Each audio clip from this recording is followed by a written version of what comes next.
They built their entire cloth shop on my back and then handed it to a man who never threaded a needle in his life. My parents called it a practical choice, but let's tell the truth, it was a betrayal dressed as business. The shop I kept afloat became my sister's husband's overnight. So I didn't argue. I walked out, bought a second hand sewing machine, and built my own shop from nothing. And the irony, their precious business unraveled the moment I stopped holding it together. If you're interested in this gist, hit the like button, subscribe, and type interested in the comments, and I will give you a heart. I always thought betrayal would feel loud, like door slamming, voices yelling, anger echoing through walls, but the truth is far quieter, far colder. It feels like standing in the middle of a store you've spent your whole life building, surrounded by colors, fabrics, textures you know better than your own heartbeat, while the people you trusted most calmly hand your entire world to someone who sees it all as decoration. The cloth shop wasn't just a business, it was the place I grew up. While other kids were learning multiplication, I was learning the difference between satin and silk by touch alone. I knew which fabrics frayed, which stretched, which steamed beautifully, and which melted under heat. I knew the customers by name, their sizes by memory, and their orders by the way they walked in. My mother used to brag about me, how I could sort inventory blindfolded, how fast I folded, how neatly I stitched hems. "She's our miracle worker," she'd say. But that was before they found a new miracle to believe in. Or rather, married one into the family. My sister, Clara, always had a talent for floating through school, floating through relationships, floating through life without needing to work hard because life always bent toward her. Pretty, charming, soft-spoken, she could sell a paper bag with nothing but a smile, and then she married Ian. Tall, confident, corporate, the kind of man who held everything like a business card. His posture, his smile, his words. He's the kind of man who, in our parents' eyes, was leadership material simply because he had a firm handshake and opinions he delivered loudly. The day everything snapped, I woke up at 4:45. I am emming, same as every day. I opened the shop, brewed the cheap coffee our customers pretended to enjoy, counted inventory, started steaming clothes for display. When my parents came in at 7, I already had 3 custom orders prepped and a boutique window arrangement redesigned. It was an ordinary morning, right up until it wasn't. "Can you step into the office?" Dad asked, his tone too polite, too rehearsed. The moment I walked in, I saw it, the folder on the desk, the stiff posture, Clara wringing her hands, and Ian standing like he had been waiting for this moment his whole life. My parents exchanged a look, the kind couples share right before dropping a bomb they've convinced themselves is for the best. Dad cleared his throat. "We've made a decision regarding the shop." I didn't blink, didn't breathe, just stared at the folder. "We're transferring ownership," Mom said, "to Clara and Ian." The world didn't tilt, didn't fall apart, it simply stilled. Like everything froze except the sound of my heartbeat pounding in my ears. "You're kidding," I said, my voice too calm. "You cannot be serious." Clara looked at me with watery eyes. "I didn't know they'd do it today, but you knew they'd do it," I cut in.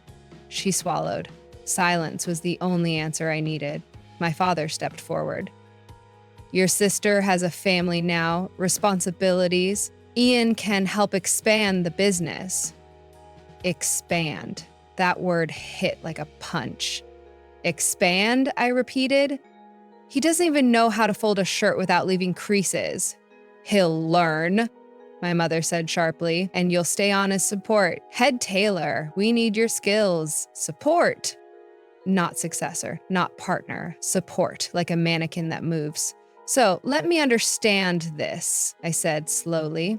"I've run this shop for years. I've sacrificed weekends, holidays, sleep, relationships. I've kept it alive when we were 2 months from closing. And you're giving it to someone who didn't know we owned a fabric steamer until last week?" Ian raised his chin. "I have business acumen." "You have arrogance," I said. My mother snapped, "Enough. This is what's best for the family." "No," I said. "It's what's best for your image." They flinched because it was true. Ian made them look like a powerful, modern family. I made them look hardworking, and they preferred the illusion over the backbone. I took a step back from the desk. "You're really doing this?" "We are," my father said. "It's final." The rope inside me pulled tight, then snapped clean through. I didn't shout, didn't cry, didn't beg. I simply removed my measuring tape from around my neck, folded it neatly, and set it on the desk like it was the last piece of me they deserved to hold. "Then I quit," I said. My mother gasped. "You can't quit. Watch me." "Where will you go?" Dad demanded. "What will you do?" I smiled. A slow, dangerous smile I barely recognized. "Exactly what you're afraid of." I walked past them, past the mannequins I'd dressed, past the counters I'd polished, past the racks of clothes I'd saved during floods and stock shortages. I walked out of the door, out of their world, out of the life they'd assigned me. And the moment the door shut behind me, I felt something terrifying and exhilarating rise in my chest.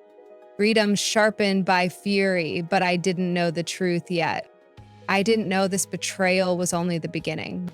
I didn't know what I'd find when I built my own shop, or what would come crashing down on them once I left.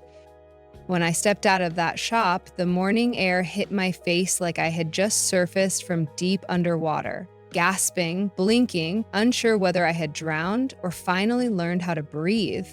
The street looked exactly the same as it had every day for the past 16 years. Cars honking, people carrying coffee cups, shop doors opening one by one. Nothing around me had changed, but everything inside me had. It was strange how betrayal doesn't stab, it hollows. It scoops you out until even your own body feels unfamiliar, like you're walking around wearing someone else's skin. I kept going, one foot in front of the other, my chest tight, my hands cold, my thoughts loud. I didn't know where I was walking. I just needed distance, space, air that didn't smell like fabric softener and broken loyalty. By the time I stopped, I was standing in front of the small park on Birchwood, the one with the peeling benches and crooked fountain that barely worked.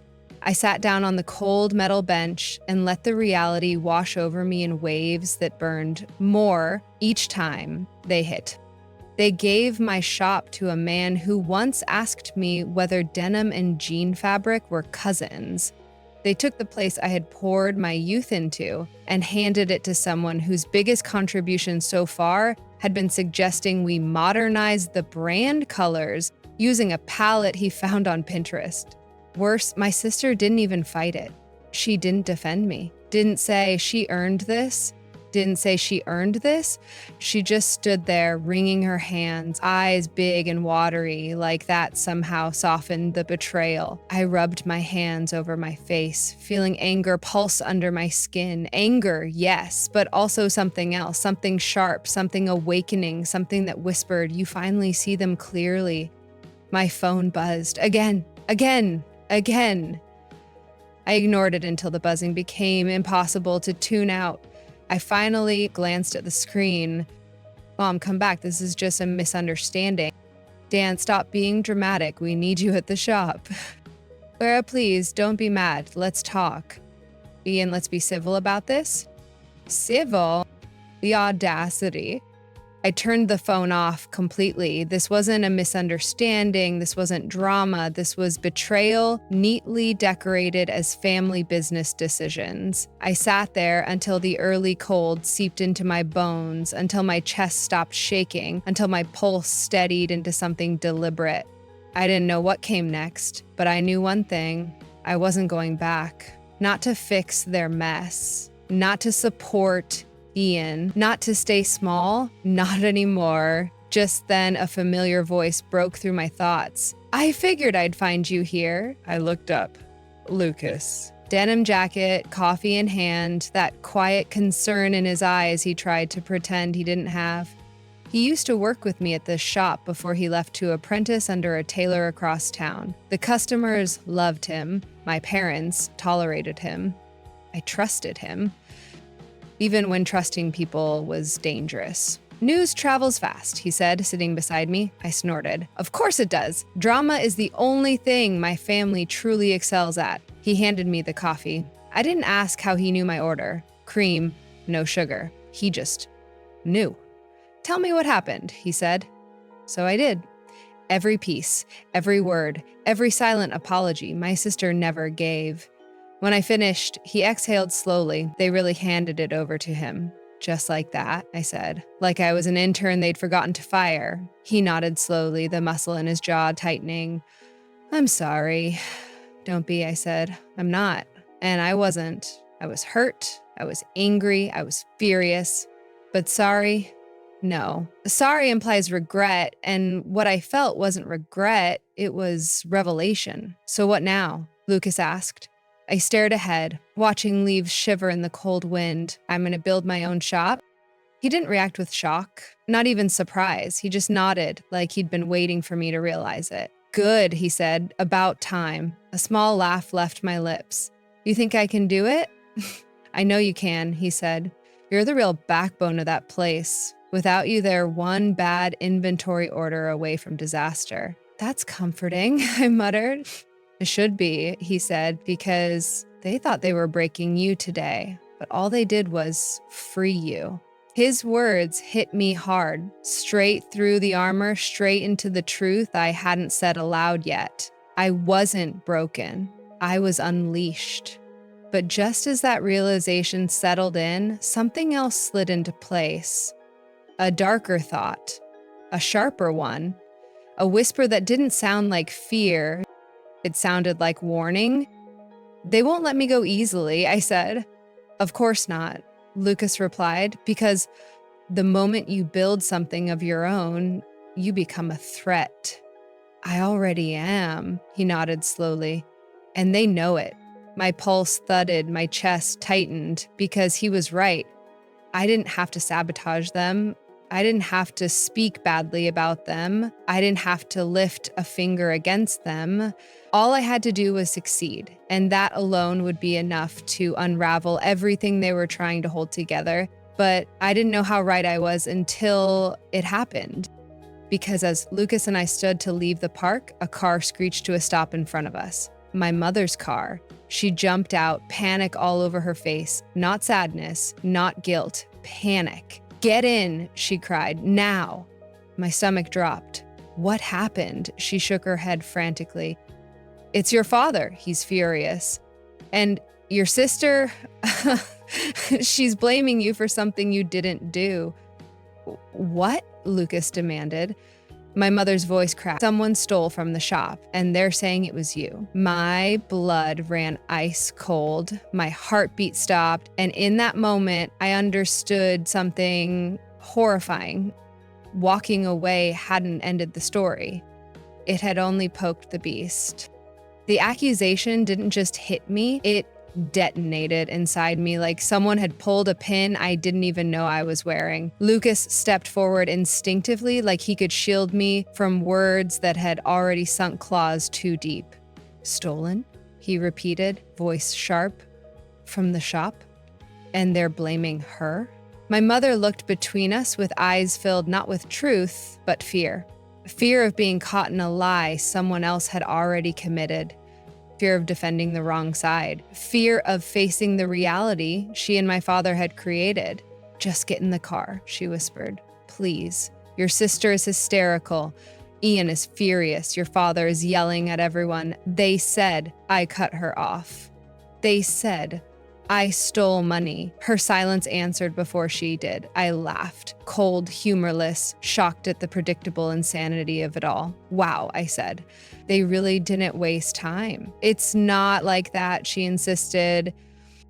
Then how is it? It's unclear, she said. But the register was short this morning and inventory numbers don't match, and since I quit yesterday, I became the easiest villain to point at. Lucas stepped closer to me, jaw clenching.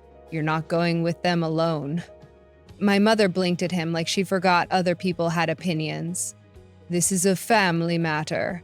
She is my family. he shot back without hesitation. That froze me for a second, not because of the words, but because of how confidently, how easily he said them, like it wasn't something he had to think about. My mother looked at him, then at me, her face twisting with something between confusion and discomfort.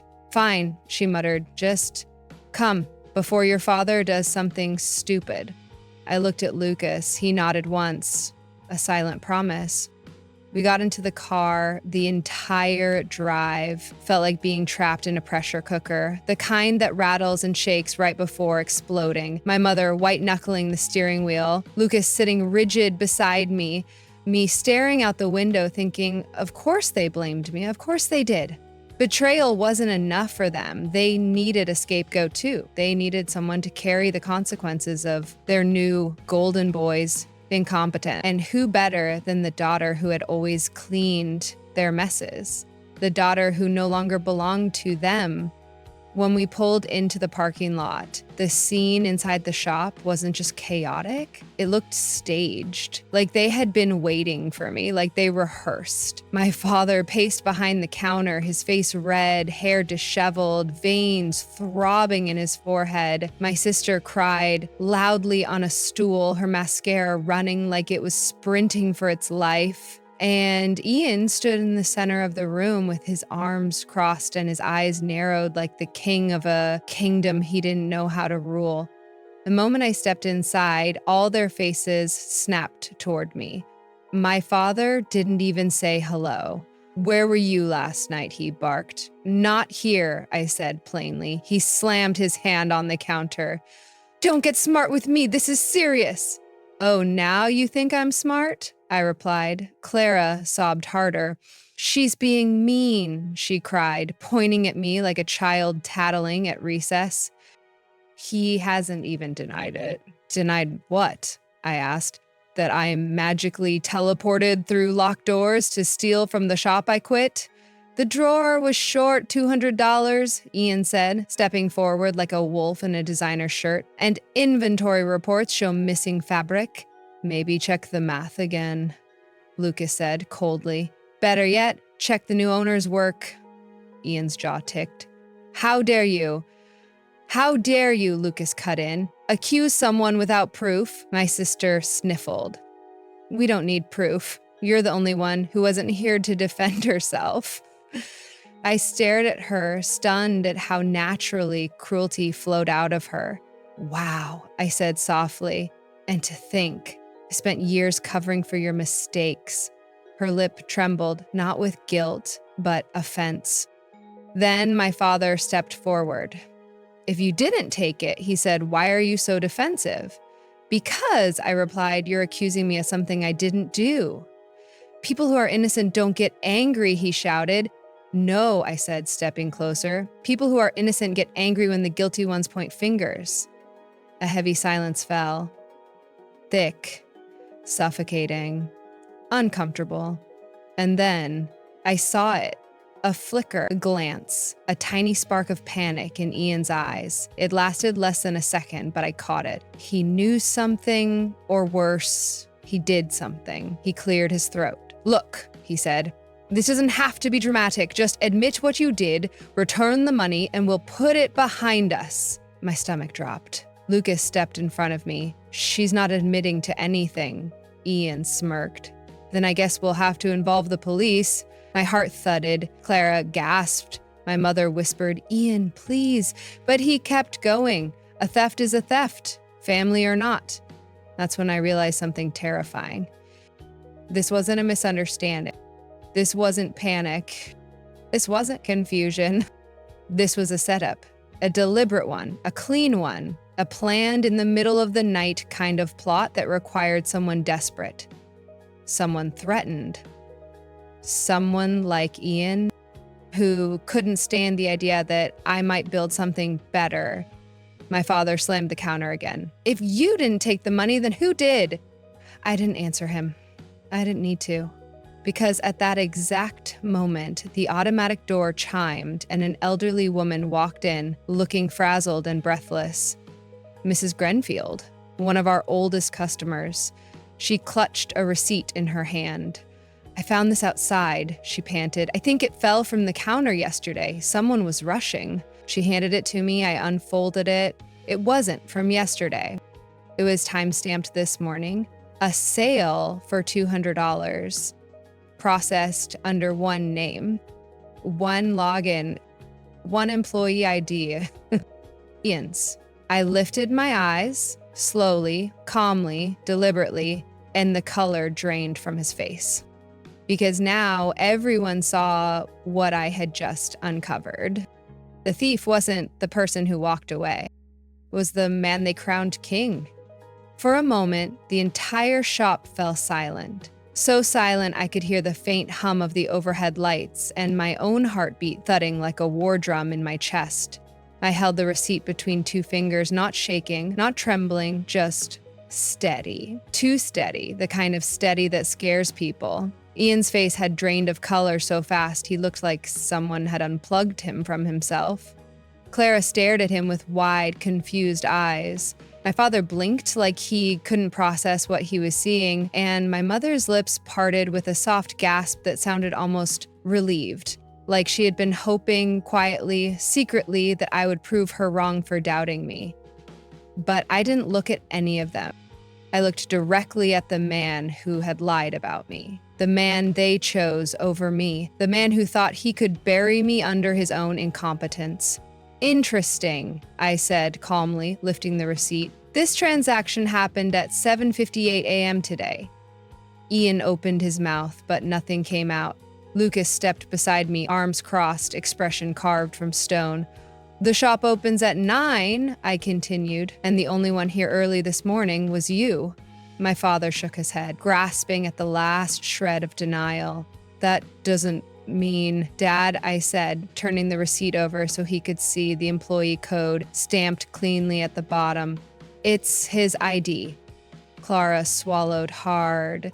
Ian, is that real? He stammered. Actually stammered. It must be a mistake. The system glitches sometimes, or maybe someone used my login. So someone broke into the shop, I said, bypassed the alarm system you installed, logged into your employee profile, rang up a purchase, and then stole exactly the same amount of cash that now conveniently matches your transaction. His jaw clenched. Yes, he snapped. Maybe. Lucas laughed once, one short, sharp sound. Try harder, he said. My father's face twisted, that familiar stubbornness settling in like concrete. You're accusing my son-in-law. No, I cut in. He accused me, and you believed him without a single piece of evidence. Silence again. Then Clara whispered, barely audible, Ian, tell me this isn't what it looks like. His eyes darted around, calculating, measuring which lie to lean on. He finally settled on the one cowards always choose. Fine, he said, lifting his chin. I took it. The room gasped. But, he added, pointing at me, only because she quit, someone had to cover inventory costs. My hands curled at my sides. So let me get this straight, I said. You stole money, lied about it, tried to frame me, and now you're saying it's my fault? You abandoned the shop, he shot back. You left us scrambling. You left your sister, you left your parents, you left responsibilities behind. I left, I said, voice low, because you stole the entire business from me. Your parents gave it to me, he snapped. Because I'm the one who can lead? My laugh was so cold it made even Clara flinch. Lead? Ian, you couldn't lead a parade of ants to a sugar cube. Lucas covered his mouth to hide a smirk. My father slammed his hands on the counter. Enough, he barked. This is a family matter. You keep saying that, I replied. But I don't see a family here. I see a man who lied, a daughter you babied into helplessness, a mother who's too scared to speak up, and a father who can't admit he backed the wrong horse. Watch your tone, he barked. Why? I asked. You already took everything from me. What more can you take? My mother's eyes softened, but she said nothing. She always said nothing. Always stood behind my father like her silence was loyalty. Clara wiped her tears and finally stood. Stop fighting. We can fix this. I stared at her. Fix what? Losing my shop? Being framed for theft? Being blamed because your husband can't do basic math? She looked at Ian, then at me, torn between the man she married and the sister she let be sacrificed. Ian, she whispered, voice trembling, why did you do this? He scoffed. Because she walked away. Because she refused to help. Because she thinks she's the only one capable of running things. This family has been catering to her long enough. Catering? I repeated, stunned. Do you hear yourself? Yes, you think you're better than us, better than me. I didn't deny it. Because until that moment, I hadn't realized just how deeply he believed that. How threatened he had been by me long before I quit. How my competence, my leadership, my experience had been a mirror reflecting everything he wasn't. You're right, I said softly. I am better at this, at the shop, at the business, at everything this place requires, and you knew it. That's why you needed me out. His face twisted. You think you're winning? You think because you caught me in one mistake? One, Lucas interrupted. Just one, Ian glared. I'm the owner now. They chose me. This shop is mine. And yet, I replied, you still need me to keep it alive. That's why you panicked when I quit. That's why you set me up. Because without me, you're exposed. He lunged forward, finger pointed at my face. Say that again. Lucas stepped between us. Touch her, he said quietly, and I'll end your entire year. Lucas, I whispered, it's fine. It's not, he said. It hasn't been fine for years. My father grabbed Ian's arm, pulling him back. Enough, he growled. We can resolve this without tearing each other apart. Dad, I said, he stole from you. He made a mistake. He framed me. My father's eyes hardened. You walked out. You abandoned us. What did you expect? The words hit so hard I stepped back. Wow, I whispered. So that's who I am to you. The daughter who works, not the daughter you love. He didn't deny it. He didn't apologize. He just looked away. And that was it. The final thread snapping. We're done here, I said. Ian smirked, thinking I meant the argument, thinking I was giving up, thinking this was the end of the story. He didn't realize I meant them. My father shouted after me. My sister cried. My mother whispered my name, but I walked out without turning back. Not once, not even when Ian yelled, "You'll come crawling back when your little shop idea fails." I didn't answer.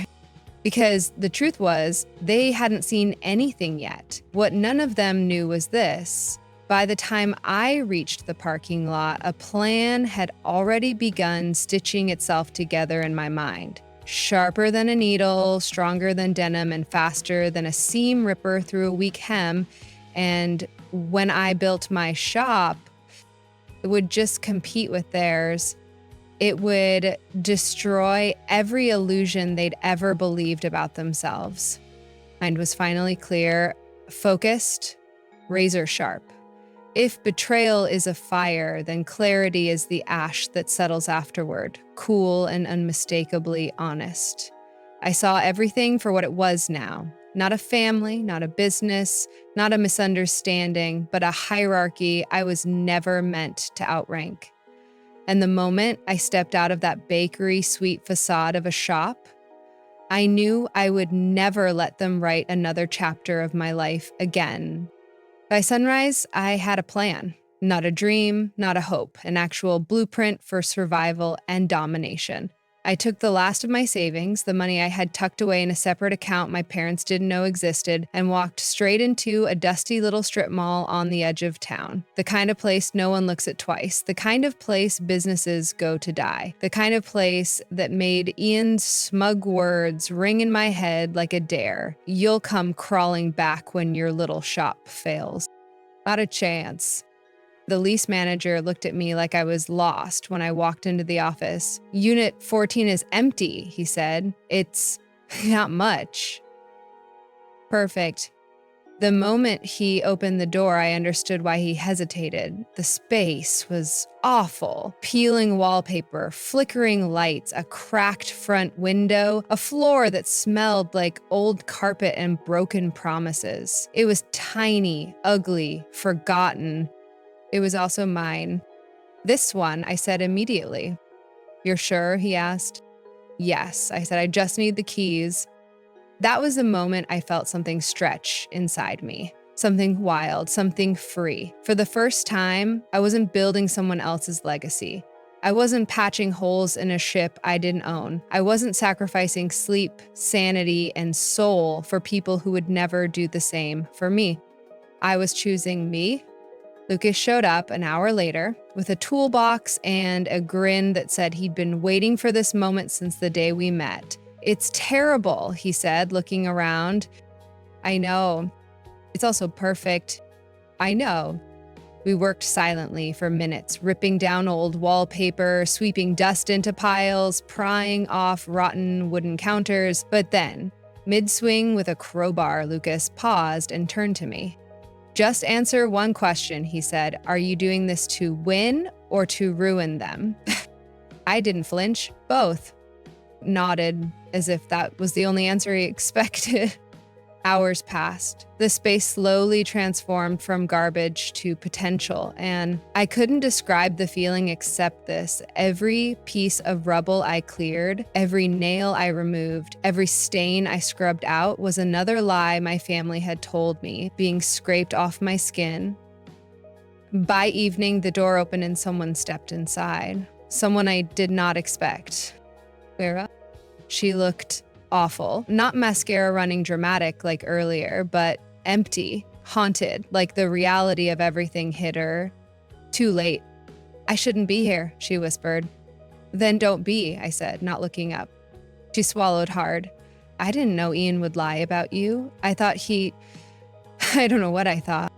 "When someone shows you who they are," I said, "believe them." She winced. "He said you were going to ruin the family." I dropped the rag in my hand and finally faced her. "I didn't ruin anything. Your husband did." She blinked fast. "He said you stole the money. And now you know the truth." "I didn't know what to do," she whispered. "You do now," I said. "So decide." Her lips trembled. "I came because Dad wants you to apologize." Lucas snapped his head up so fast I thought he'd break his neck. "Apologize?" he repeated. "For what?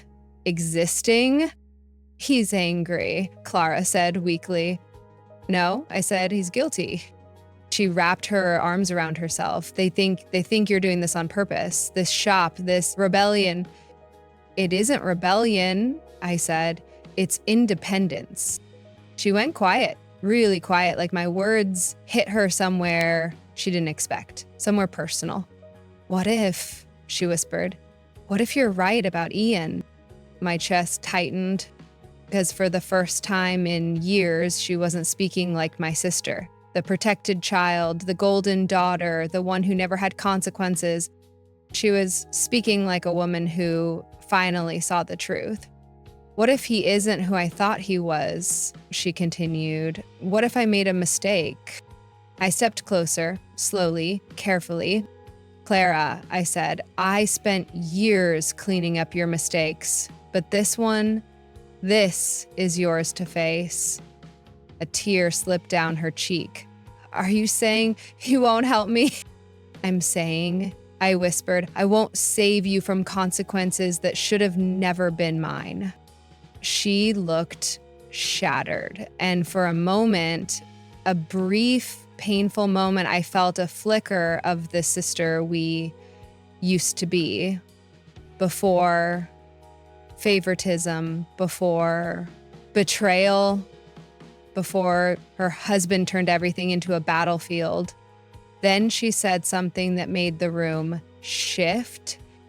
In leaving him, Lucas dropped the screwdriver. "I didn't move." "You're what?" I asked. "I'm leaving him," she repeated, "and I need a place to stay." The words hung in the air, heavy, fragile, dangerous. because suddenly the story had flipped, not in my favor, not against me, but into something far more complicated. Clara, the favorite, Clara, the chosen one, Clara, the one they rewarded by taking everything from me, was asking to join me. And for the first time since this nightmare began, I realized something terrifying. Breaking away from them was never the end. This was just the beginning of a war I didn't start, but would absolutely finish